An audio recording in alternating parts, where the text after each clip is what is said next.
Good evening, everyone, and welcome to another exciting conversation brought to you by 4E Sydney Digital Conference.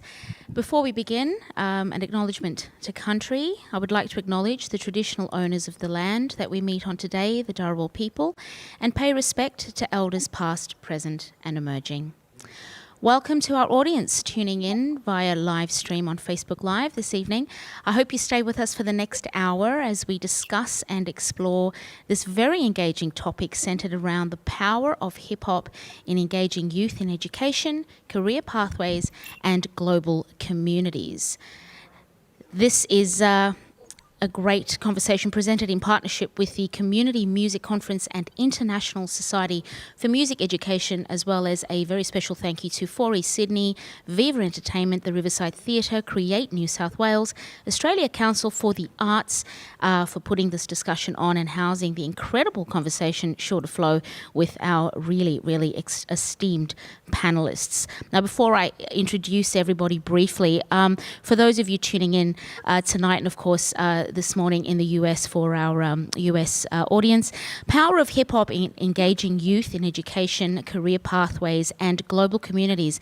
This discussion explores ideas around the power of hip-hop, examining projects that are taking place around the world where hip-hop is used as a tool for education, health and engagement amongst youth and community.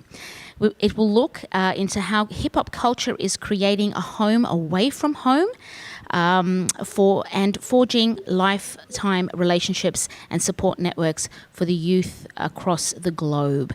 Now, the presenters that we have to discuss tonight will reflect on their experiences and work related to equity, inclusion, and how music education has been utilised in underprivileged, underserviced, and neglected communities and regions. Coast to coast, together we follow hip-hop from the originating boroughs of New York City all the way down to Australia. Now, without further ado, because this is such a wonderful, engaging conversation and topic, let me welcome our esteemed panellists to everybody watching tonight. So we'll start with our guests here in the studio and just do a quick little introduction of everybody. It can't be quick. These are very esteemed people. We'll start with the beautiful Ziadala. Ziadala is a mixed-race Southwest Sydney-based poet, musician and actor who avidly addresses themes of social inequality, politics and self-reflection in her works. We've also then got next to me Dr. James Humberstone. Dr. James Humberstone's output is influenced by his research background in experimental music and his interest in composing for children and community ensembles. He has had many residencies and a prolific decade of creative works. He also completed his PhD and was appointed lecturer in music education at the Sydney Conservatorium of Music. That is a conversation in itself, sir. Then we've got next to me here the brilliant Dobby. He's a rapper, drummer and music composer. Proudly identifies as a Filipino and Aboriginal musician whose family is from Brawarina on Ngingemba land. I hope I've said that correctly. He's performed at many events including Big Sound, Sydney Opera House and Boomerang Blues Fest. Going to our amazing guests tuning in from the US. From New York City, we've got James Sassoon Gant. James is a hip-hop artist, producer, scholar and educator, and his 2015 undergraduate thesis, The Informal Education of a Black Working Class Male in New York City, challenges the shortcomings of the American education system while uplifting the benefits of art as necessary education. Boom, mic drop on that one. And across to Dr. A.D. Carson. He's an award-winning performance artist and educator from Decatur, Illinois. His work focuses on race, literature, history, rhetorics, and performance. He received a PhD in rhetorics, communication, and information design at Clemson University. He also, submitted in rap album form as a primary feature of a digital archive, his doctoral dissertation. Need I go on? An hour that we have these incredible people. Welcome to this amazing forum, everybody. Please let me hear your voices and not just mine. Hello, everyone. Hey. Wonderful. Thank you. very early morning for you guys in the US. So thank you for tuning in to us here. It is evening here in Sydney, and we're going to get straight on into this. My name is Maxine Johns, aka Miss Hennessy. I am a published author, radio DJ, hip hop DJ, and writer and just lover of hip hop. So I certainly hope we all have a great conversation tonight. Kicking off with my first question. The power of hip hop is such a limitless statement, right? We cannot assign how powerful hip hop is. There is so much power in this genre that its potential hasn't even reached its pinnacle yet. But yet when we look at what and how it has affected each and every one of us tonight, you really can feel its greatness. If I can ask the question to each of you as to what you think hip-hop's greatest teaching tool has been when it has come to creating the pathways of your own journey. If I can start with you, AD, given your really solid role within hip-hop education, what do you think hip-hop's greatest teaching tool has been for your journey? I think that the greatest teaching tool that hip-hop has provided for me is maybe the idea that I could own and participate actively in my education and development as a scholar and as a person coming into a kind of a role as a political being in the world as I am experiencing it. Right. I like that. What about your thoughts on that, James? What's its greatest tool been for you as an educator? Yeah, that's a great question. First of all, plain and simple, it helped me get an advanced degree, a bachelor's degree, which, there was a few years in my life where I wasn't sure if that'd be possible. Right. And I would say additionally to that, being able to take my experiences as an artist and as a man, as a Black man, and be able to pass them on to young people in a mentorship and teaching capacity of something that wasn't a trajectory I imagined for myself the very first time I picked up a pen to write a rap in like 1997 when I was in my teens. So I'd say those would be the two best answers. Absolutely. Awesome. What about you, Dobby, coming back to here? What would you say? Yeah, I think hip-hop has been a really powerful teaching tool in order to reconnect with my identity. I've been using it a lot, throughout my career to not just express my identity and cultural heritage as a Filipino and Moriwari person, but also to use it to reconnect to it. I've used it in a way that helps me. Just like Arnie Lynn and Arnie Nolan was saying in the previous panel about hip-hop being the new songlines, right. It has been a chance for me to be able to say, let's find these words in our language and reconnect to specific stories of our rivers and our waterways, and then use that and present that within the form of hip-hop. So it's kind of solidified in my brain as like, it functions as an educational tool to teach my own identity to myself and also people who listen to it. Yeah, I like that. What about you, James? What are your thoughts? So I would say, as somebody with a background as a classically trained composer who's come through the academy, that hip-hop has been a great way to challenge myself to be as open-minded as I think I am. I've felt strongly for a long time that music education isn't inclusive enough. And it's not culturally relevant enough for the young people who we teach. And I say that all the time to my students, but I wanted to challenge myself to work with artists of the world's most popular musical genre to create art, this art myself, and to actually become a student myself, to challenge myself to think critically about what music is, who music is for, what music education is about and for. And that's what hip-hop's done for me. Brilliant. Yeah, awesome. Z, what about you? Because you're obviously somebody who is very much entrenched in working with youth, and of course your own background. So how do you feel that hip hop has been in an educational tool way for you? Yeah, I think for myself, it's definitely helped me to reconcile with my sense of identity and also to connect with my heritage and history of storytelling. and great poets from my father's land in Iraq.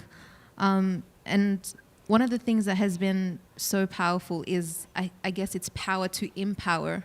So working with like a lot of my students, I find that hip hop is such a great tool to, I guess, like upskill and really empower people. Absolutely. So I would say that empowerment is definitely the biggest, or one of the biggest lessons that we can take and continue sort of paying forward with hip hop within the educational realm. A career in hip-hop has become so much more achievable now more than ever, given the abundant resources that are available. So much more than when I first started my journey, 20 years ago. It was, and especially here in Australia, it wasn't as big a genre and as much of a respected genre as it is today. So looking at where it has come from to where it is today on a global scale, from a cultural standpoint, what would you all say has been, some of the biggest challenges in its acceptance that we've had to overcome?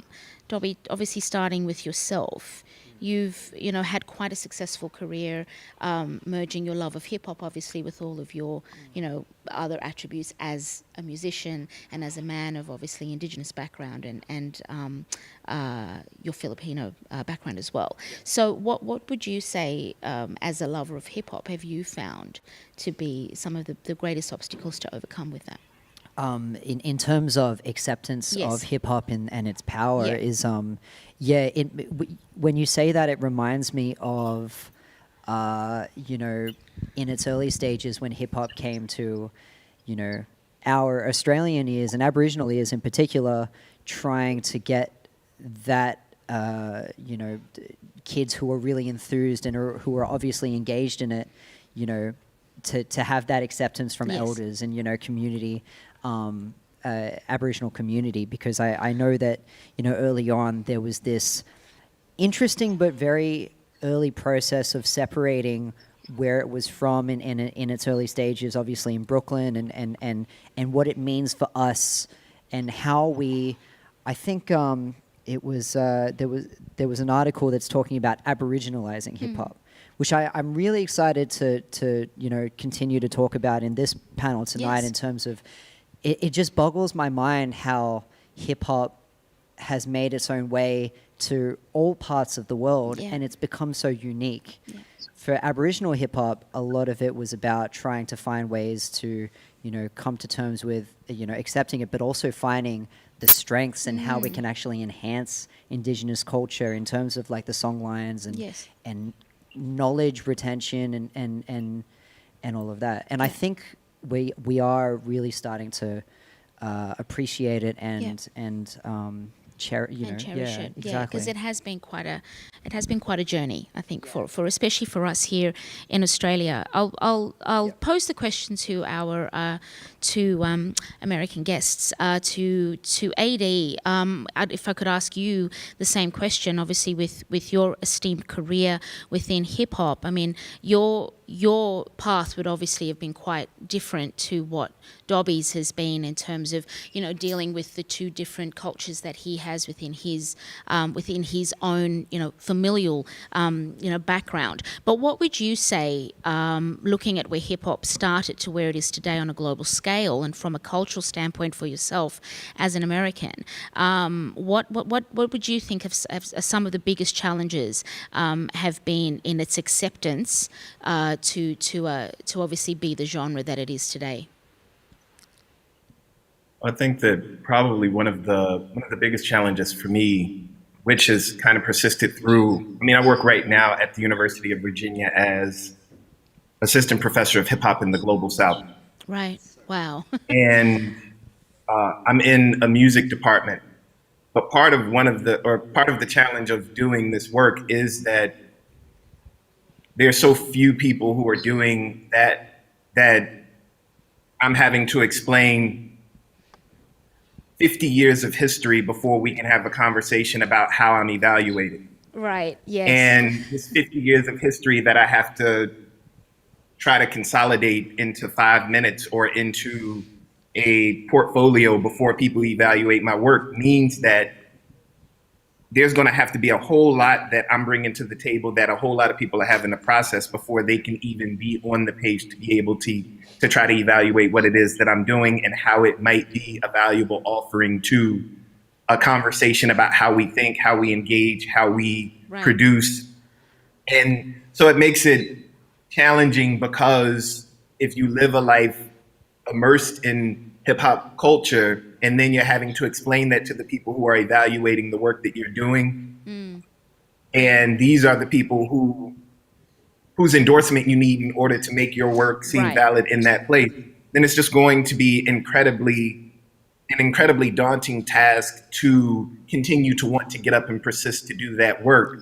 But you hope that by the time someone else is in a position similar to mine, then there will not just be me, there'll be other people who are able to talk to their colleagues or, who will have published work that gives folks the opportunity to be able to not have to do all of that that work beforehand. Absolutely. Have to agree with you on that. James, what are your thoughts on it too? Because obviously being from New York, obviously people tend to, I would guess, assume that you would, just sort of know every single thing that there is about hip hop, being that, it is, hip hop's birthplace. But at the same time, there's been a lot of challenges to have overcome to where we are today, to where people can sit and say they have flourishing careers within the hip hop realm. So how would you say it's that journey of having to overcome those challenges has been for you, and where you are right now?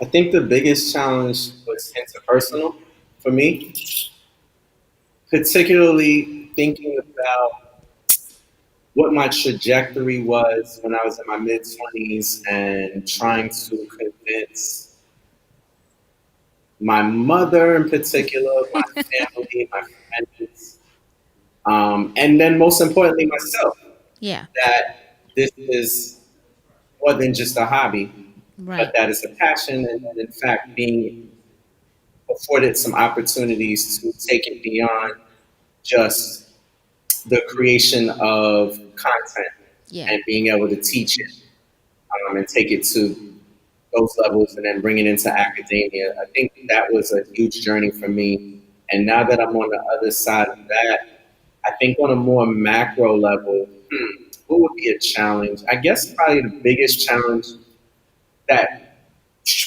goes without saying, but we'll say it for the sake of conversation, is that hip hop is an American cultural form, and its roots are in many Black musical genres that preceded. But I always find it fascinating how media and those who will can shun all of its what are perceived as its negative qualities, and not take on the bigger picture understanding of the full value of the culture. And in fact, even those quote unquote negative qualities, that they are an extension of the history of America. And at this point, because hip hop is a universal language, we're now talking about a world history as far as those who have entry points from different places and spaces beyond the US and certainly New York when it started. So I think that's probably the biggest macro challenge, is trying to continue to convince people of its relevant powers, its ability to allow people to tell stories in a way that's far more advanced than most other music genres can do, or cultural forms can do.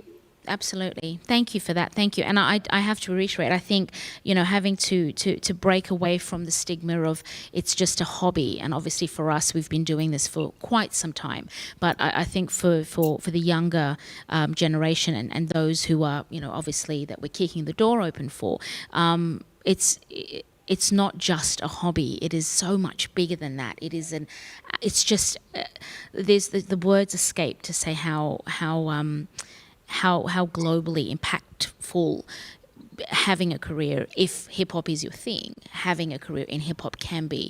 It far exceeds hobby, but I have to agree with James there. For a long time, it was always my side hustle as opposed to working, a day job and then going. But hip hop's really what I want to do, because there just weren't enough avenues at the time. But when you look now, I mean, we've got all these incredible, professors and doctorates and that sort of thing. I think it's it's definitely something that hasn't even scratched the surface yet. Dr. James, next to me here, what are your thoughts? What do you think? Obviously, with your role right now, with what you're doing at the Sydney Conservatorium, what do you see a particular set of challenges that you've had to overcome to get to this particular point where hip hop is concerned? I mean, pros and cons. There are some amazing there's some amazing academic being done, and that helps, as much as I don't think hip hop needs legitimizing. Yes, it helps. Thank you. Do that.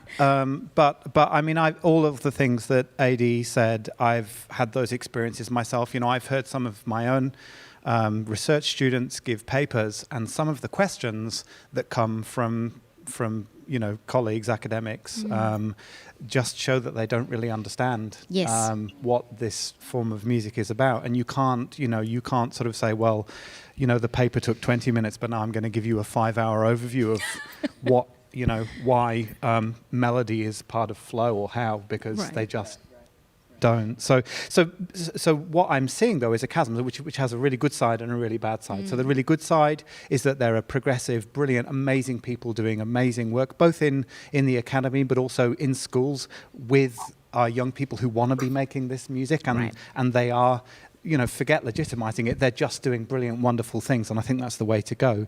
The problem is that we have to drag the rest of the world with us, and that's a real problem, because at the moment, if you're going to do music in school, and let's face it, so many parents think that their kids should be doctors or lawyers rather than musicians already, but then if you're going to be a musician, you should be in orchestra or you should be in band. You shouldn't be doing this hip-hop thing, because that's for naughty people. I mean, it's complete rubbish, of course, but so there's a battle there that we have to actually fight, I think, anyway, with the next generation of music educators and the current generation of music educators, so that they can understand the many, many sophistications of hip-hop. And we know what they are now, because we've got beautiful academics going out and writing fantastic papers and texts. Yep. Absolutely.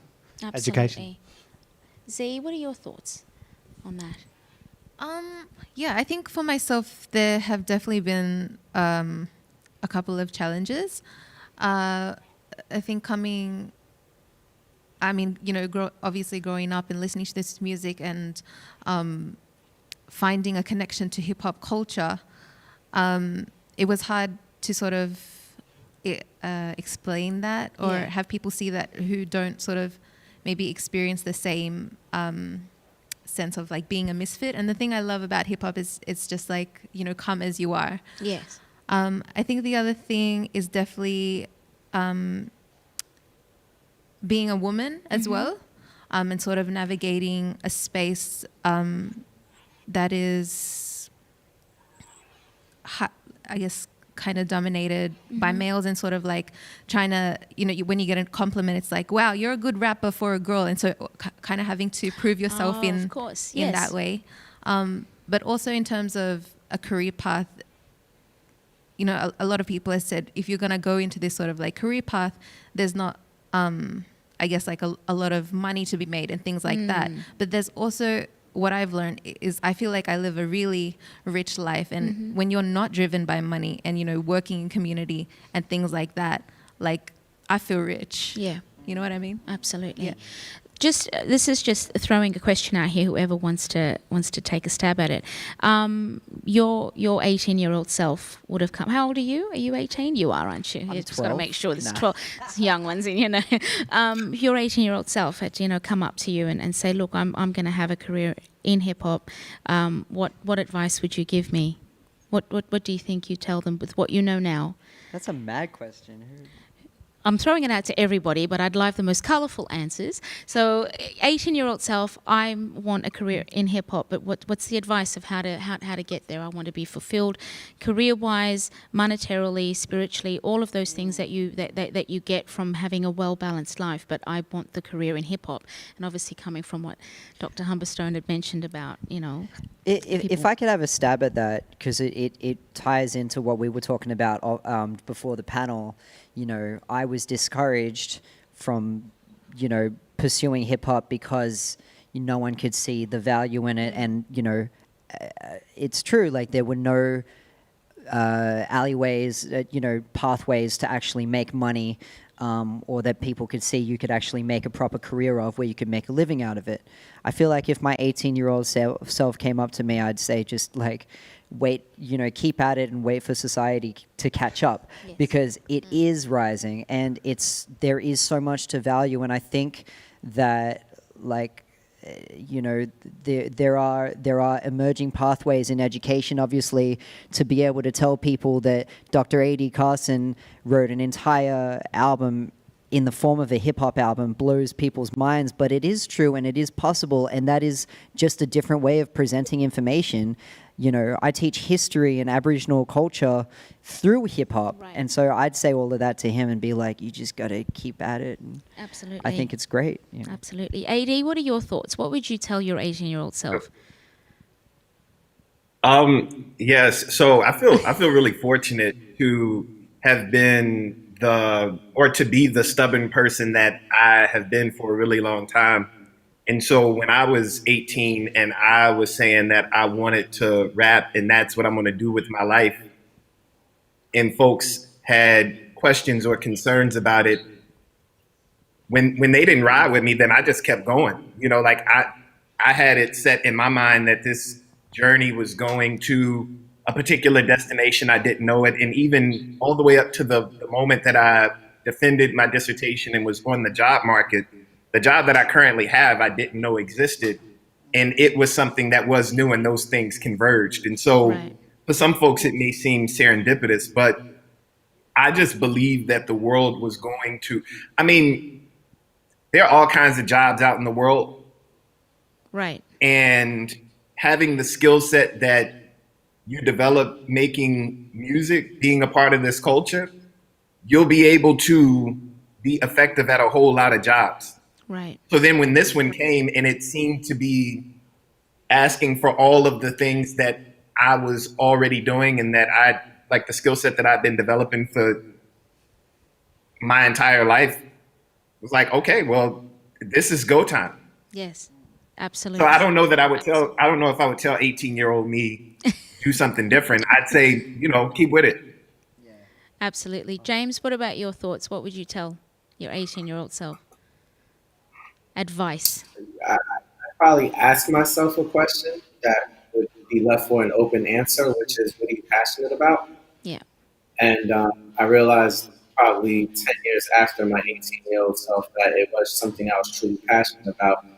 And not only that I was passionate about, but it's a true privilege to say that you're passionate about anything, because Yeah. there's a lot of people who just kind of like surf through life and they go through this, what I like to call traditional trajectory. Right. You go to school up to a certain point, you might continue on in college and then get a job and family and or you might, not go to college but then start a job and whatever. But those of us Exactly. who are fortunate enough to say that we're passionate about something in and of itself is something that feel fortunate about. And so I would just ask myself, is this something you're passionate about? And that's probably, I think I wish I would have come to that great epiphany when I was 18, Yeah. because I would have pursued it at moments where I was questioning myself and people were questioning me, in a similar capacity as Brother AD did. Yeah. Like I didn't have that stubborn mindset. I was questioning myself way too much, and I don't have any regrets. But certainly that's kind of where I'd be asking what I'd be, discussing with my 18-year-old self. Yeah. Okay. Thank you for that. See, just quickly, what do you think you would tell yourself? Yeah, well, I think I can so relate to what James said. There was a lot of fear associated with me thinking about music as a career. So I went on and studied environmental science at university for 5 years, which I don't regret at all. So I started quite late. But if I were to talk to my 18-year-old self, I would say, do the thing that scares you. I like that. That's awesome. That's a good one. Dr. Humberstone, what would your advice be? I I mean, I have such a different path, and I've ended up in a very weird place, orchestrating hip hop songs. Go figure, for orchestra and choir. But I mean, That's amazing. So You've I'm not, ended up where you should yeah, be. look, I wouldn't. I mean, apart from trying to be open-minded and trying to challenge yourself, but just to do a very quick ad. One thing that I did last year that I'm super proud of, that has nothing to do with this idea of becoming a hip hop artist, but is that I wrote a new degree that we have at the Sydney Con, and this is not doing an advert for a bunch of academics all over the world, but it's a degree where you can follow the kind of pathway to do what these amazing people around me do, who are the proper real thing as far as hip hop artists go.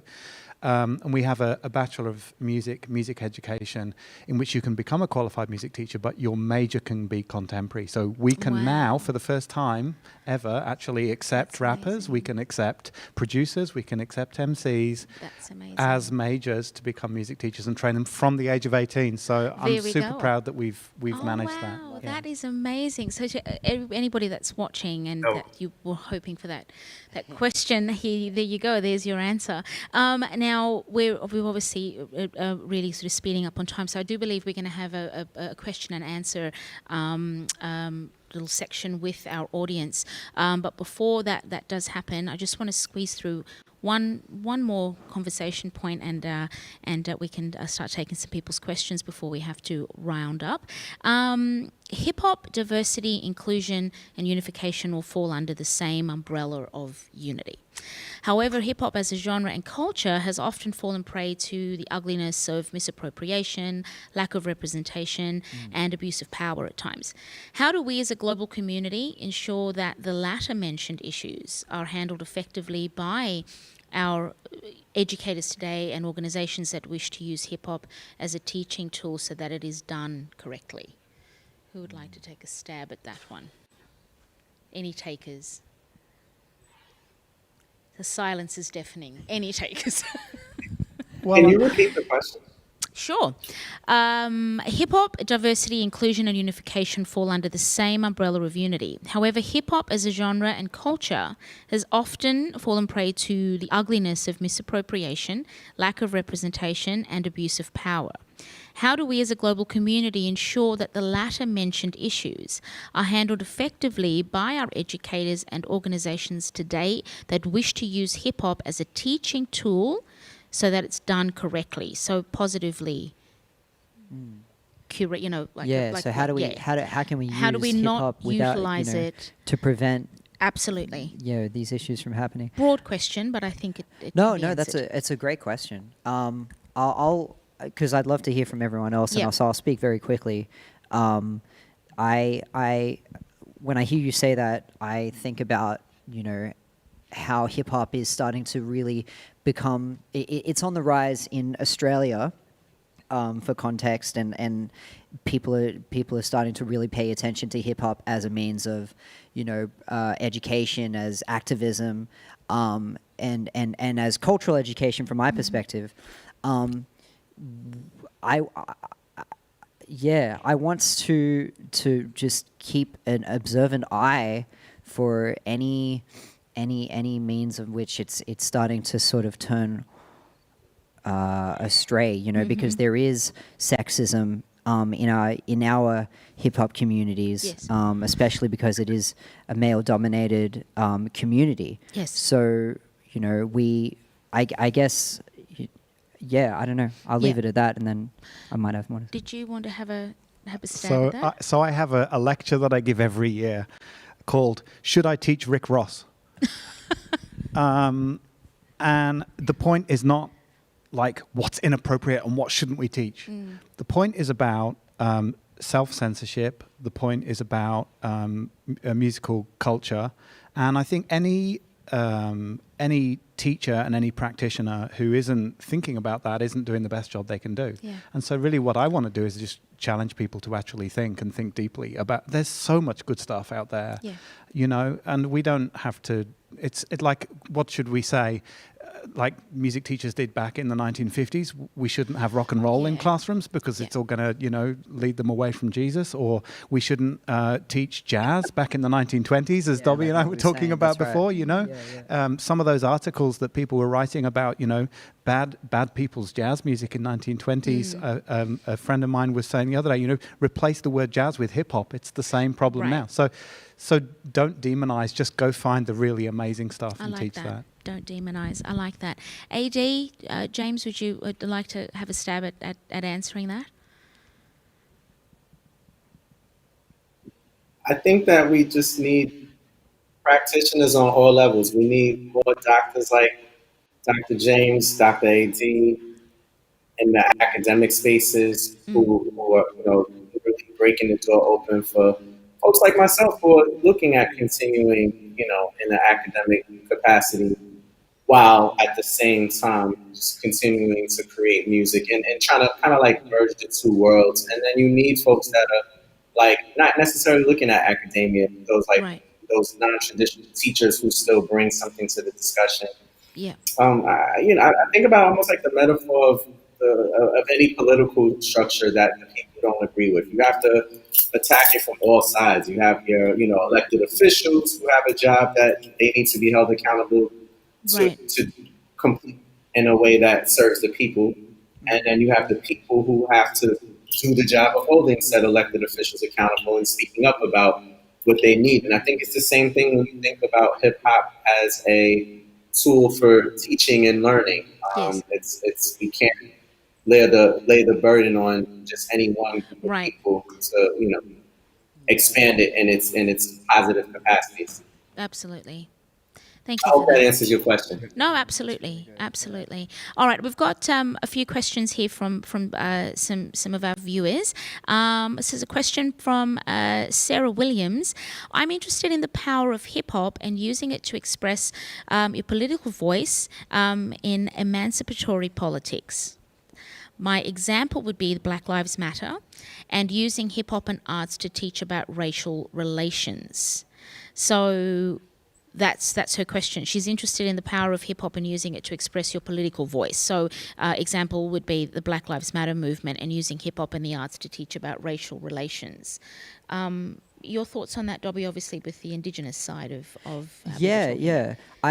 It's funny. I just released a song with Sister Barker, who's a Barkindji woman from Wilcannia, based in Mount Druitt. And, we use hip-hop to be able to speak activism, and obviously hip-hop is just really born in that foundation so strongly, as resistance music. And I can't think of any music, I'll say it right here, I can't think of a form of music that is more direct and more, so overtly political than hip-hop. And it's so great. You think of all the protest songs that definitely are in line with the Black Lives Movement. Both in the States and also here, we have a lot of artists, especially Aboriginal artists, who use hip-hop, to speak on January 26th, like Kobe D and AB Original. You've got Barker. You've got even Birds and Jimbla, who also have songs called Black Lives Matter. The amount of songs that actually have the words Black Lives Matter in their Black Lives Matter songs, just, it speaks, to that power of hip-hop as activism and protest. Absolutely. Thank you for that. We have another question here by Deanna. Sorry, AD, did you want to add something to that, please? Well, yeah, I think that what I wanted to say, and it also, I believe, relates to the previous question about appropriation. And I think that part of the conversation, or at least in having the conversation, being mindful of the idea of products and producers as opposed to simply products. Hip hop as like a vehicle that has contents inside.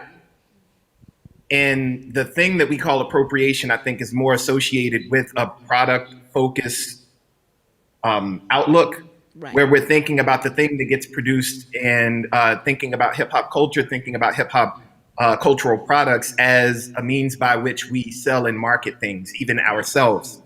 And so when we think about something like Black Lives Matter, we're thinking about engaging with a moment. We're thinking about like what folks call activism, talking about raising awareness of particular issues.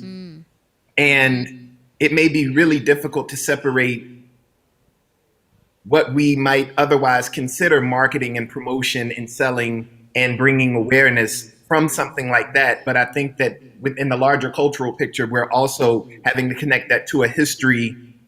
And in that history is not like about selling a particular thing or selling a particular set of things. And if we don't look at that comprehensively, then what ends up happening is a person says, if I wrap myself in this hip hop package, then I'm able to market myself in this particular way. Right. And I think that if we're mindful then of the history in the goals that we are attempting to accomplish whenever we are utilizing hip hop cultural practices, then it probably keeps us mindful of the thing that people would and often do rightly call appropriation whenever it happens. Right. Absolutely. Absolutely.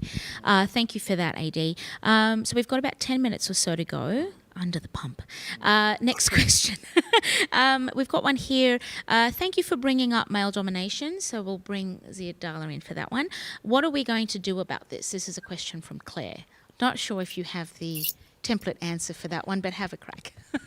I think it's about encouragement as well. Like I know for myself, I was really shy and I wasn't, that person who would, take the mic. But I've seen women do that. Yeah. And it was really empowering for me to see. But I feel like in spaces where that doesn't happen, like I feel like we need to make space as well. Right. I remember playing a show and just seeing hear songs that were quite misogynistic, and I just addressed the male audience and said, don't you want like women at your shows? Like if you're saying this stuff, like women are not gonna turn up, but like don't you want women to be there? Like you gotta stop this, man. Right. Feel you. Demographic. That's exactly right, and an important one at that too. Absolutely. All right, a couple more questions. This is a question by Kun, I think is the name. I hope I'm saying it right. It's a probably statement type question. Hip hop is a genre, music by culture or by creativity? I don't know if that's question's written right. Hip hop is a genre, music by culture or by creativity? Both. Yeah. I feel like it's the amalgamation of those two that creates the culture. Right. Right? Like you look at the four elements, and then the fifth element I have always heard is knowledge, that kind of, because none of those elements they fall without the knowledge, and then it's the creativity that's kind of the glue that sort of holds it together. I don't know, that's my take, but James, Dr. Humberstone, your thoughts? I mean, I think it's just a really, really exciting time to be a musicologist in this area because it's one of those really nice places where the research is informing the practice and the practice is informing the research in really tight circles, and people are just writing. I mean, I can remember when I had my first student writing a thesis about this, that we lost about 2 months trying to define the word flow. Yes. Luckily, a lot of people have been out there and done some nice work in that sense. So it's all of those things. Right. James, in New York, hip hop is a genre? Is a genre music by culture or by creativity for you? Your thoughts? Before I answer, I'd like to defer to Brother AD because I see he has a response prepared. Yeah. AD. Well, I think that the two of you bouncing off.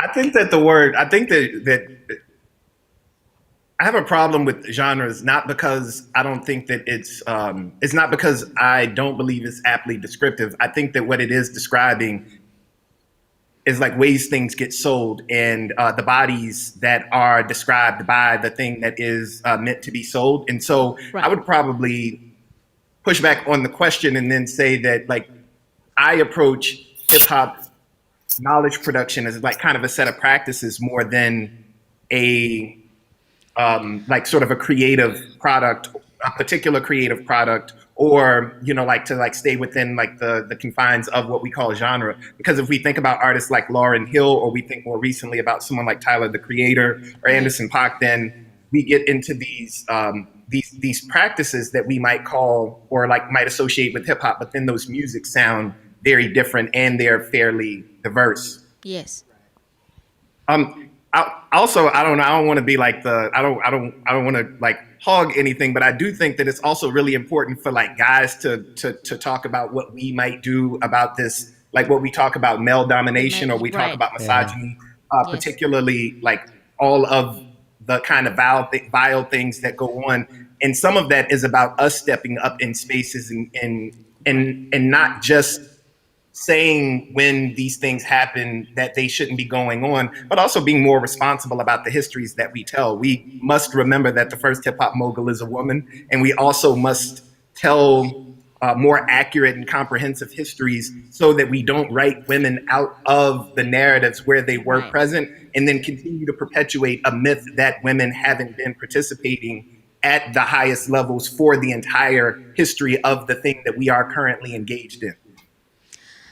I don't think we can go on any further. That's the mic drop right there. Thank you, thank you, Dr. Adi. Well, we've come to the end of our conversation already. It's not fair.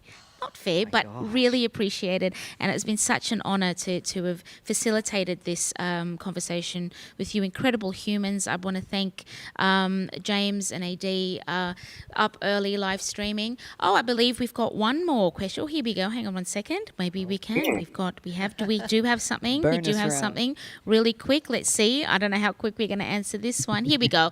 All right, let's go for it. Question saved by Lolita. Thank you, Lolita. And this is the last one. Considering the hierarchies of power that exist in Western music schools, what does or would hip-hop education look like in music academies and conservatories? Could it be transformative, or would hip-hop scholars and educators struggle to assert the value of hip-hop? That's deep. Well, Clearly. I think there's That a Dr. AD's work is proving that it's making its way through spaces. I had an opportunity to present at Harvard digitally a few months ago for their 4th annual Hip Hop X conference, and so we know hip hop is making its way into academic spaces. This has been happening since the mid '90s. It's just starting to kind of penetrate more academic spaces, and so it'll continue to do so. It's happening. I know it to be true from personal experience and from watching other peers and those who are who've been doing it for even longer than I have. So Right. Awesome. Yeah, I think also but the care that we have to take is to make sure that, like the things that have happened, because, folks say, history don't repeat, but it rhymes, what ultimately we have to resist is the appropriation of hip hop itself by academic institutions, and then the kind of gatekeeping that goes on there, so that access to the institutions looks precisely the way that it looks now. Right. And then people don't have the opportunity to do it because it's happening at these academies. And this is how you find the career path. And if it can't happen in other places, very much like previous musical forms have gone, then we find ourselves repeating this pattern and then making it inaccessible. And so it's not the revolutionary thing, or it's not the way that we like reconfigure our institutions. It's the way that the institution has perpetuated itself, and that kind of power dynamic just exists in a different form, with a new set of products and people. Right. Thank you. Dr. Humpstone, would you like to? AD just said what I wanted to say, but way better. So, I mean, the only thing that I would add in there is that I think that this has been true not just of hip hop, it's been true with other new musical genres. So there is at least a path that can be trodden there, but it's a problematic path. I mean, that is a brilliant point. And we see the same in schools, some of the really successful projects in schools are kind of almost not self-destructive, but there's a problem because you're successfully getting kids to write rhymes and to perform and creating recording booths, and that's fantastic when that flourishes in a school environment, and it gets to that whole issue of looking at hip hop as legitimate music in a school. But at the same time, there's something about this wonderful genre which is about F you, the institutions, and I'm doing this at my home, and I'm telling my story my way. And actually, we can't lose that. Yeah. So, but I'm actually totally comfortable with that tension, and I want that tension. in It that. keeps it honest as well, I think. It does. It keeps it honest. Okay, well, I do believe that is it, though. What a great way to end. Thank you both to AD and James for streaming in from the US. I know your morning is just beginning. So thank you so much for your time and for being here. And of course, thank you to our incredible guests here in the studio, Zia Dalla, Dr. James Humberstone, and of course, Dobby. And of course, thank you to 4 East Sydney Riverside Theatre for its a wonderful space. And of course, to our discussion partnerships with Community Music Activities Conference and the International Society for Music Education. And of course, last but not least, to the brilliant audience that have been tuning in via Facebook Live. We certainly hope that you have enjoyed this engaging conversation and has taken something with you to hopefully encourage you on your hip-hop way. So stay safe and stay well, everybody out there, and thank you again for tuning in. Peace to y'all.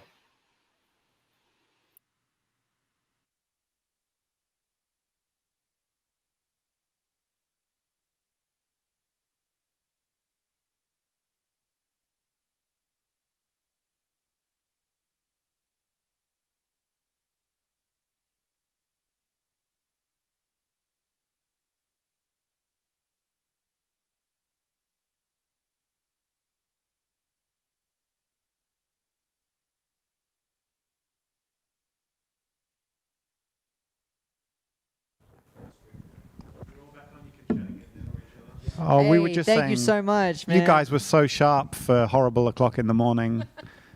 You blew me away. Thank you. Can you hear us? Can you hear us? Is it frozen? Yeah, maybe he froze. Maybe he turned it off.